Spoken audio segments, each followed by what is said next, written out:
Welcome to my YouTube channel.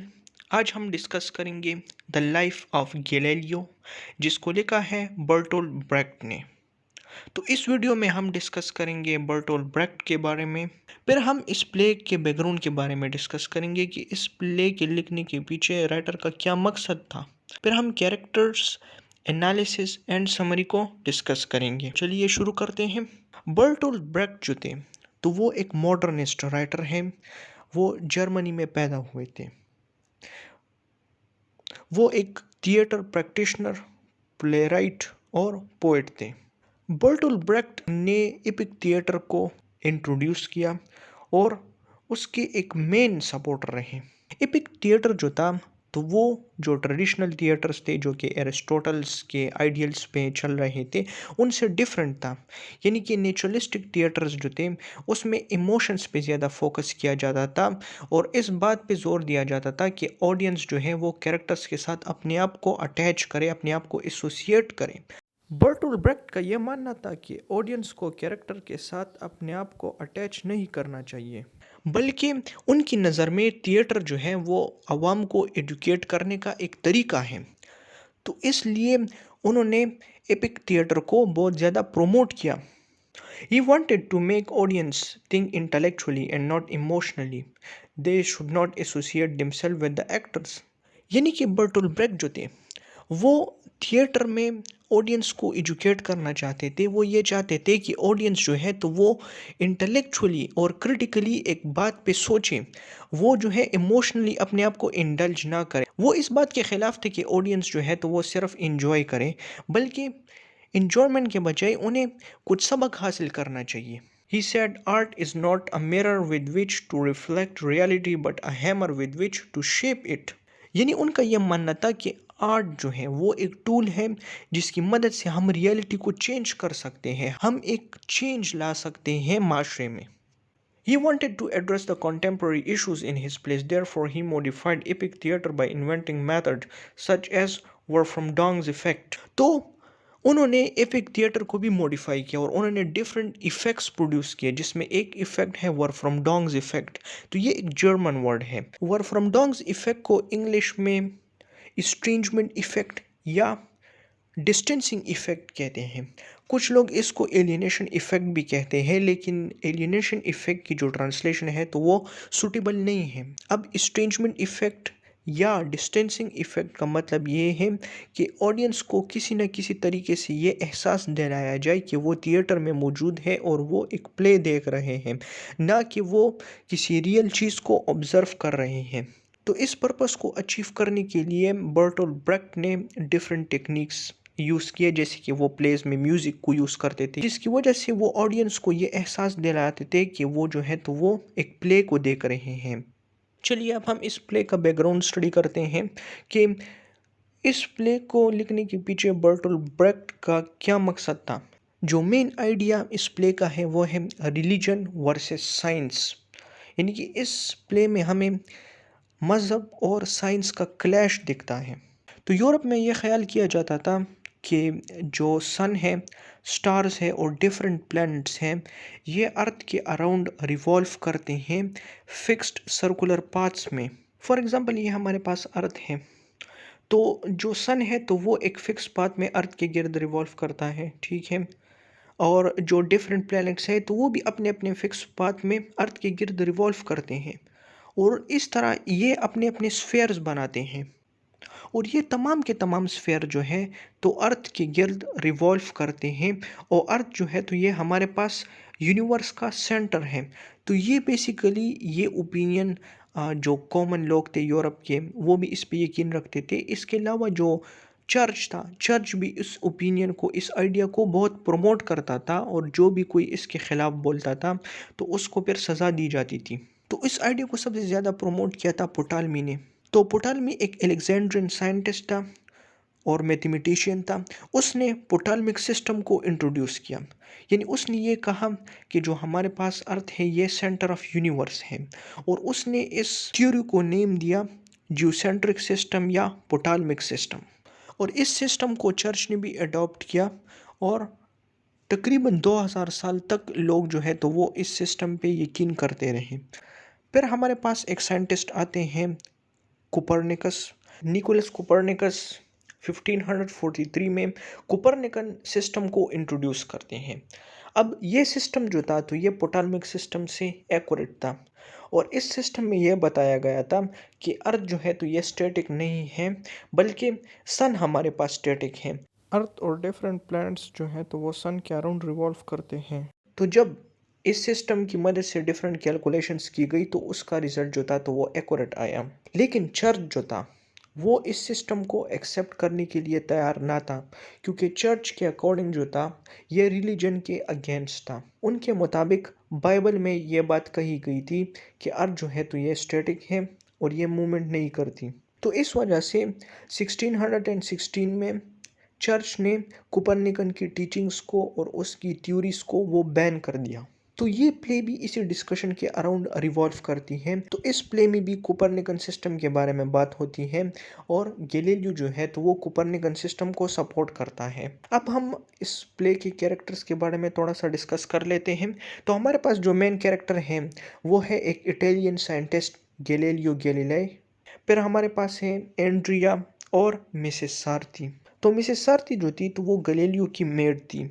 Andrea जो था वो सारथी का बेटा था और गैलीलियो से काफ़ी इन्फ्लुएंस्ड था और गैलीलियो जो था अपनी थ्योरीज के बारे में उसे बताता था। तो प्ले के स्टार्ट में एंड्रिया बहुत छोटा होता है लेकिन प्ले के एंड में जो है तो वो एक बड़ा स्कॉलर बन जाता है। फिर हमारे पास है वर्जीनिया। वर्जीनिया जो थी तो वो गैलीलियो की बेटी थी।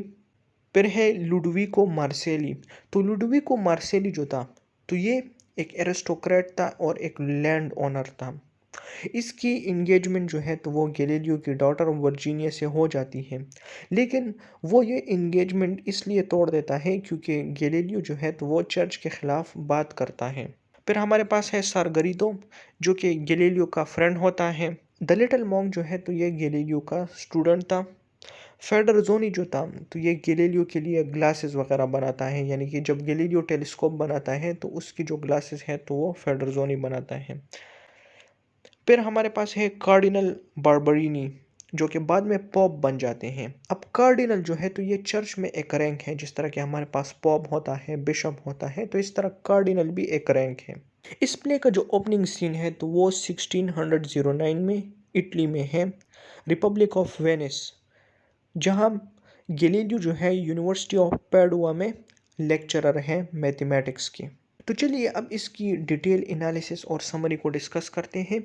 तो जब प्ले हमारे पास स्टार्ट होता है तो गैलीलियो एंड्रिया के साथ डिस्कशन कर रहा होता है। तो गैलीलियो एंड्रिया को कहता है कि 2000 साल तक लोग ये सोचते रहे कि जो सन है और स्टार है वो अर्थ के अराउंड रिवॉल्व करते हैं। The Pope, the cardinals, the princes, the scholars, the captains, the merchants, the fishwives, schoolwives believe themselves to be sitting motionless in the center of this crystal globe। यानी Galileo पोटालमिक system की बात करता है कि पोटालमिक के जो आइडियाज थे लोग जो है तो इस पे बिलीव करते रहे, लेकिन अब जो है तो वक्त बदल चुका है। For the old age is past and this is a new age, और एक नया वक्त आने वाला है। पोटालमिक सिस्टम है, लोग इस पे ब्लाइंडली बिलीव करते रहे, लेकिन इसमें जो है तो अब मसले पैदा हो गए हैं और अब जो है तो एक नया एज स्टार्ट होने वाला है, क्योंकि अब जो है तो लोग कोपरनिकन सिस्टम पे बिलीव करेंगे। तो एंड्रिया जो है वो गैलीलियो से क्वेश्चन करता है कि आप कोपरनिकन सिस्टम को किस तरह प्रूफ करेंगे। तो गैलीलियो जो है एंड्रिया को एक कुर्सी पे बिठाता है और उसे कहता है कि तुम्हारी राइट पे जो चेयर है तुम मुझे इसकी लोकेशन बताओ। तो जो एंड्रिया है वो यहाँ पे फॉर एग्जांपल बैठा होता है, तो वो कहता है कि जो चेयर है तो वो मेरी राइट साइड पे है। फिर गैलीलियो जो है तो एंड्रिया को 180 डिग्री पे टर्न करता है, यानी कि उसकी चेयर को घुमा देता है। फिर उससे पूछता है कि अब जो है तो वो वॉश बेसन कहाँ पे है। तो एंड्रिया कहता है कि अब वो मेरे लेफ्ट पे है। फिर गैलीलियो उसे कहता है कि बिल्कुल इसी तरह अर्थ भी जो है तो वो रोटेशन करती है और हमें यह दिखता है कि सन जो है तो वो मूवमेंट कर रहा है, लेकिन एक्चुअली में सन मूवमेंट नहीं कर रहा होता, बल्कि अर्थ जो है तो वो सन के अराउंड जो है तो वो मूवमेंट कर रही होती है। वो मज़ीद कहता है कि अब मज़हब का दौर ख़त्म होने वाला है और अब साइंस का दौर आने वाला है। तो गैलीलियो ये बात डिस्कस कर रहा होता है कि जो क्यूरेटर है वो आ जाता है। अब क्यूरेटर जो होता है तो इसका ताल्लुक जो है फाइनेंस डिपार्टमेंट से होता है। तो क्यूरेटर जो है तो वो गैलीलियो को कहता है कि आपने जो एप्लीकेशन सैलरी के इंक्रीमेंट के लिए यानी कि सैलरी की ज़्यादती के लिए दी थी उसको मैं एक्सेप्ट नहीं कर सकता। और वो गैलीलियो को मशवरा देता है कि तुम कोई चीज़ इन्वेंट करो, उसकी वजह से तुम्हें बहुत ज़्यादा पैसे मिलेंगे। फिर उसके बाद जो है तो लुडविको आ जाता है जो कि एक एरिस्टोक्रेट और लैंड ओनर होता है। वो गैलीलियो से कहता है कि मैं तुम्हारा स्टूडेंट बनना चाहता हूँ। तो गैलीलियो जो है तो वो उसकी एप्लीकेशन को एक्सेप्ट कर लेता है। लेकिन लुडविको गैलीलियो को बताता है कि मैं जिस जगह से आया हूँ वहाँ पे मैंने एक टेलीस्कोप को देखा है। तो गैलीलियो जब उसकी बात सुनता है तो वो उससे क्वेश्चन करता है कि ये टेलीस्कोप किस तरह का था और उसके अंदर क्या क्या चीज़ें थी। तो वो सब कुछ उसे बता देता है। और गैलीलियो इतना क्लेवर होता है कि वो टेलीस्कोप जो है तो वो खुद बना लेता है। और फिर वो उस टेलीस्कोप को पब्लिक ऑफ वेनिस के जो प्रिंस वगैरह होते हैं उनको वो प्रेजेंट कर देता है कि ये चीज़ मैंने बनाई है, आप इसको एक्सेप्ट कर लें। तो वो लोग उसको एक्सेप्ट कर लेते हैं और उसकी वजह से गैलीलियो को कुछ पैसे मिलते हैं। तो टेलीस्कोप बनाने के बाद गैलीलियो जो है तो उस टेलीस्कोप को अपने ऑब्जर्वेशन के लिए इस्तेमाल करना शुरू कर देता है। और तकरीबन 1 साल बाद जो है गैलीलियो जो है तो वो जुपिटर के मून को डिस्कवर करता है। तो अब उसके पास प्रूफ आ गया है कि वो कोपरनिकन सिस्टम को प्रूफ करें, क्योंकि जब वो जुपिटर के मून को देखता है तो जुपिटर के जो मून्स हैं वो जुपिटर के अराउंड रिवॉल्व करते हैं। तो उससे गैलीलियो को एक स्ट्रॉन्ग प्रूफ मिलता है। इसके साथ साथ गैलीलियो जो है वो अपने फ्रेंड सर गरीदो को ये भी बताता है कि जो हमारे पास मून है इसकी अपनी लाइट नहीं होती। लेकिन चर्च ये बात करता है कि हम जो मून है तो उसकी अपनी लाइट होती है। तो अपने टेलीस्कोप से वो ये बात भी डिसअप्रूव कर देता है। तो सारगरीदो जो है तो वो उसे कहता है कि तुम ये जो बातें कर रहे हो तो ये तो तकरीबन 2000 साल से जिस एस्ट्रोनॉमी में हम बिलीव कर रहे थे ये तो उसको कॉन्ट्रडिक्ट करती हैं। तो गैलीलियो उसे कहता है कि बिल्कुल ऐसा ही है, मैं एक साइंटिस्ट हूँ, मेरा काम है कि मैं ऑब्जर्वेशन करूँ, मैं चीज़ों को प्रूफ करूँ। और मैं एक थियोलॉजियन नहीं हूँ, यानी कि मेरा काम मज़हब के साथ नहीं है बल्कि मेरा काम साइंस के साथ है। और साइंस जो है तो वो चेंज होता है, उसमें नई नई डिस्कवरीज होती है। लेकिन रिलीजन जो है तो वो फिक्स होता है। और गैलीलियो सारगरीदो को बताता है कि मैंने जो चीज़ें देखी है इससे पहले ये चीज़ें किसी ने भी नहीं देखी थी। यानी कि इससे पहले टेलीस्कोप नहीं था तो इसलिए लोग ब्लाइंडली बिलीव कर रहे थे। लेकिन अब मेरे पास चूंकि टेलीस्कोप है, मेरे पास चूंकि इंस्ट्रूमेंट है, तो अब मैं जो है तो चीज़ों को अप्रूव और डिसअप्रूव कर सकता हूँ।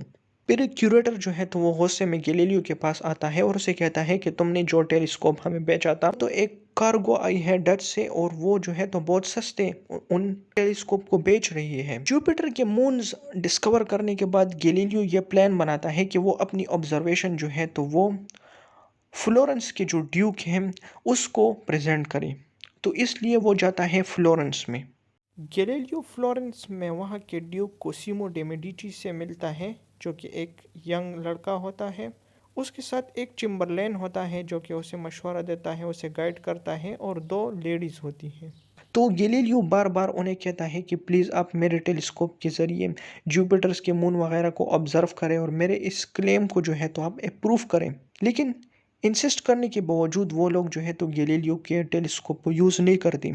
इवन गैलीलियो उनको ये भी कहता है कि ये जो मून्स है तो मैं इन मून्स का नाम जो है तो वो मेडिची स्टार्स रख दूंगा, यानी कि मैं आपके ऑनर में इनका नाम भी रख दूंगा। लेकिन वो कुछ इंटरेस्ट नहीं लेते। और जो ड्यूक का जो चैम्बरलेन होता है या उसका जो असिस्टेंट होता है तो चैम्बरलेन गैलीलियो से कहता है कि तुमने जो क्लेम्स किए हैं इसको जो है फादर क्रिस्टोफर क्लावियस जो है वो अप्रूव करेंगे। अब फादर क्रिस्टोफर क्लावियस जो होते हैं तो वो चर्च में एक बहुत बड़े एस्ट्रोनॉमर होते हैं। तो गैलीलियो जो है तो वो सैडली वहाँ से चला जाता है। लेकिन इसके बावजूद जो है तो वो अपना काम जो है वो एंथुसियाज्म के साथ जारी रखता है। फिर प्लेग आ जाता है जिसकी वजह से बहुत से लोग जो है तो सिटी छोड़कर चले जाते हैं। लेकिन गैलीलियो जो है फिर भी जो है अपनी सिटी में होता है और अपना काम जारी रखता है। अलबत्ता वो वर्जीनिया और एंड्रिया को जो है तो वो बेच देते हैं, उस सिटी से निकाल देते हैं ताकि वो प्लेग से महफूज रहें। तो 1616 में गैलीलियो के जो क्लेम्स होते हैं उसका एनालिसिस किया जाता है कोलिगियम रोमैनम में, जो कि वाटिकन इंस्टीट्यूट ऑफ रिसर्च है। वहाँ पे क्रिस्टोफर क्लावियस जो होते हैं वो गैलीलियो के क्लेम्स को दुरुस्त करार देते हैं। फिर एक दफ़ा गैलीलियो की मुलाकात कार्डिनल बार्बरीनी और कार्डिनल बेलार्मिन से हो जाती है। वहाँ पे गैलीलियो जो है वो कार्डिनल बार्बरीनी से कहता है कि मैं चर्च के खिलाफ नहीं हूँ। I am a true son of the church, यानी वो उनसे ये बात कहता है कि मैं जो भी कर रहा हूँ उसका मकसद जो है चर्च की खिलाफ वर्जी नहीं है, बल्कि मैं सिर्फ ट्रुथ की बात कर रहा हूँ और मैं वो चीज़ें एक्सप्लेन कर रहा हूँ जो मैं देख रहा हूँ। यानी कि मैं अपने आप से कोई झूठ तो नहीं बोल रहा। लेकिन कार्डिनल बार्बरीनी उसे कहता है कि नहीं, तुम गॉड के खिलाफ हो और तुम गॉड को जो है तो एक इडियट समझते हो और तुम्हारा ये ख्याल है कि गॉड को जो है एस्ट्रोनॉमी के बारे में कुछ पता नहीं है। He tries to prove God a complete fool on the subject of astronomy.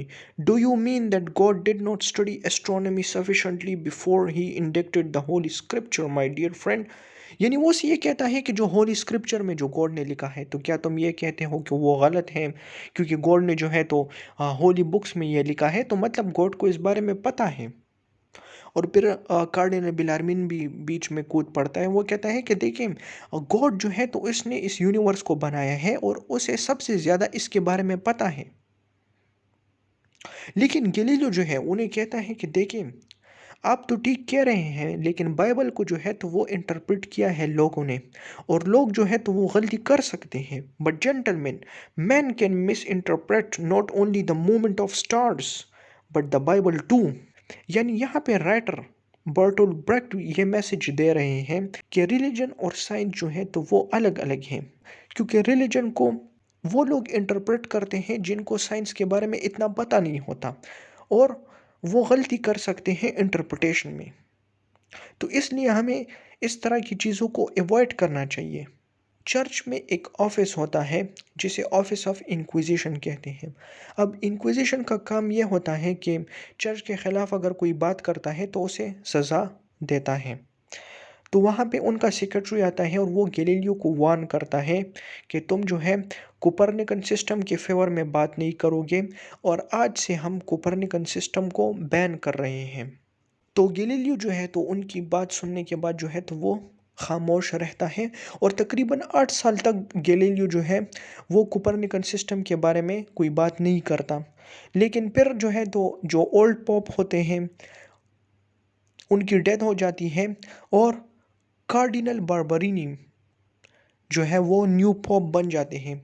तो गैलीलियो जो है वो अपनी रिसर्च दोबारा स्टार्ट कर देता है, क्योंकि गैलीलियो का ये ख्याल होता है कि चूँकि बार्बरीनी मुझे जानता है और वो मैथमेटिशियन भी है, तो वो मुझे अलाउ करेगा। तो इसलिए गैलीलियो जो है वो दोबारा अपना काम ज़ोर शोर से जारी कर देता है।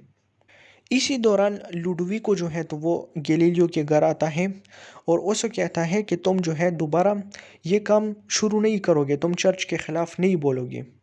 लुडविको गैलीलियो को कहता है कि चूंकि हमारे जो पेजेंट्स हैं, हमारे जो मज़दूर हैं, वो चर्च पे भरोसा रखते हैं और अगर तुम चर्च के ख़िलाफ़ कुछ बोलोगे और चर्च को डिसअप्रूव करोगे तो उनका भरोसा जो है तो वो चर्च से उठ जाएगा। तो इसलिए तुम ऐसा कुछ भी नहीं करोगे, तुम उनके पीस को डिस्टर्ब नहीं करोगे। तो यहाँ से हमें एक बात राइटर ये भी बताना चाहता है कि जो चर्च है वो मज़दूरों को सब्जुगेट करता है और लोगों को इस इल्यूजन में रखा जाता है कि गॉड जो है वो उनको देख रहा है। और चूँकि पोटॉलमिक सिस्टम में ये बात भी कही गई है कि अर्थ जो है तो यूनिवर्स का सेंटर है, तो इस वजह से लोगों को फेक प्रोमिसेस किए गए थे। तो लुडविको गैलीलियो को कहता है कि तुम ऐसा कुछ भी नहीं करोगे और अगर तुम ऐसा करोगे तो मैं तुम्हारी बेटी से शादी नहीं करूँगा। लेकिन गैलीलियो उसकी बात नहीं मानता और वो चला जाता है और वर्जीनिया से अपनी इंगेजमेंट भी तोड़ देता है। 1633 में गैलीलियो को रोम में बुलाया जाता है कि इंक्विजिशन जो है तो वो कुछ इन्वेस्टिगेशन करना चाहती है। फिर हमें एक सीन दिखाया जाता है जिसमें जो इंक्विजिटर हैं और न्यू पोप कार्डिनल बार्बरीनी वो डिस्कशन कर रहे होते हैं। तो इंक्विजिशन जो होता है वो पोप को सजेस्ट करता है कि हमें इस गैलीलियो के बारे में कुछ करना चाहिए, या तो हमें इसे टॉर्चर करना चाहिए या हमें मार देना चाहिए। लेकिन पोप कहता है कि नहीं, हमें ऐसा नहीं करना चाहिए, चूँकि गैलीलियो जो है लोग उसे पहचानते हैं, तो इसलिए ये ठीक नहीं है, अलबत्ता हम उसे डरा सकते हैं। वो कहता है that very most that may be done is to show him the instrument, यानी कि हम जो है तो उसे जो इंस्ट्रूमेंट ऑफ टॉर्चर है हम उसे वो दिखाएंगे और वो डर जाएगा। तो इंक्विजिटर भी इस बात पे एग्री हो जाता है और वो गैलीलियो को जो है वो समन करते हैं और उसे वार्न करते हैं, और गैलीलियो जो है तो वो उनकी बात मान लेता है। तो 22 जून 1633 गैलीलियो जो है वो पब्लिकली अपनी टीचिंग्स और अपनी जो थ्योरीज है उसको रिजेक्ट कर देता है, और एक अनाउंसर आता है और वो गैलीलियो की जो स्पीच है उसको लाउडली बोलता है कि गैलीलियो जो है उसने अपनी थ्योरी रिजेक्ट कर दी है और वो पोटालमिक सिस्टम को एक्सेप्ट करता है। तो वहाँ पे गैलीलियो के स्टूडेंट्स भी मौजूद होते हैं, वो बहुत खफा हो जाते हैं, और एंड्रिया जो है तो वो ज़ोर ज़ोर से चीखने लगता है, unhappy the land that has no heroes, I can not look at him, he must go. यानी कि वो इतना खफा होता है कि वो गैलीलियो को देखना भी नहीं चाहता और वो चला जाता है। तो रिकांटेशन के बाद, रिकांटेशन का मतलब है डिनाउंसमेंट, यानी कि अब जब गैलीलियो जो है तो वो पब्लिकली माफ़ी मांगता है और अपनी टीचिंग को रिजेक्ट करता है, उसके बाद गैलीलियो जो है तो वो इंक्विजिशन का प्रिजनर बन जाता है। यानी कि गैलीलियो को एक घर में रखा जाता है, वो भी स्ट्रिक्ट ऑब्जर्वेशन के अंदर, और ये तकरीबन 9 साल तक ये सिलसिला जारी रहता है। एक दिन एंड्रिया गैलीलियो से मिलने आता है। एंड्रिया जो है तो अब जवान हो चुका है और वो एक स्कॉलर बन चुका है। वो गैलीलियो से कहता है कि मैं हॉलैंड जा रहा हूँ, लेकिन मैं सिर्फ तुम्हारा हाल पूछने आया हूँ। तो गैलीलियो उसे ये बात कहता है कि मेरी रिपेंटेंस के बाद जो चर्च के लोग हैं उन्होंने मुझे कुछ लिमिटेड रिसर्च करने की इजाज़त दे दी है, और वो मुझे लिमिटेड पेजेस भी देते हैं ताकि मैं अपनी ऑब्जर्वेशन उस पर रिकॉर्ड कर सकूं। फिर गैलीलियो उसे कहता है कि ये बात मैं सिर्फ तुम्हें बता रहा हूँ कि मैं छुपके से अपनी एक कॉपी भी बना रहा हूँ, यानी कि मैं जो कुछ लिख रहा हूँ वो तो मैं चर्च वालों को दे रहा हूँ, लेकिन उसके साथ साथ मैंने एक छुपी हुई कॉपी भी बनाई है जिस पे मैंने जो है डिफरेंट ऑब्जर्वेशन न्यू जिसमें मैंने डिफरेंट ऑब्जर्वेशन नोट की हैं जो कि एक नई ब्रांच ऑफ साइंस को डेवलप करती हैं। और फिर गैलीलियो वहाँ पे कन्फेस भी कर देता है कि मैंने इस वजह से मैंने रिकांटेशन की थी कि मैं डरा हुआ था, मुझे मौत से डर लगता था, इसलिए मैंने रिकांटेशन की। And I surrender my knowledge to those in power to use और not to use to misuse just a suited their purpose. अब ये लाइन काफ़ी इम्पोर्टेंट है क्योंकि इस लाइन्स में जो है ब्रेक्ट जो मॉडर्न साइंटिस्ट हैं उन पे तनकीद भी कर रहे हैं कि कुछ साइंटिस्ट पैसे की खातिर अपना नॉलेज बेच देते हैं। A man who does what I have done can not be tolerated in the ranks of science.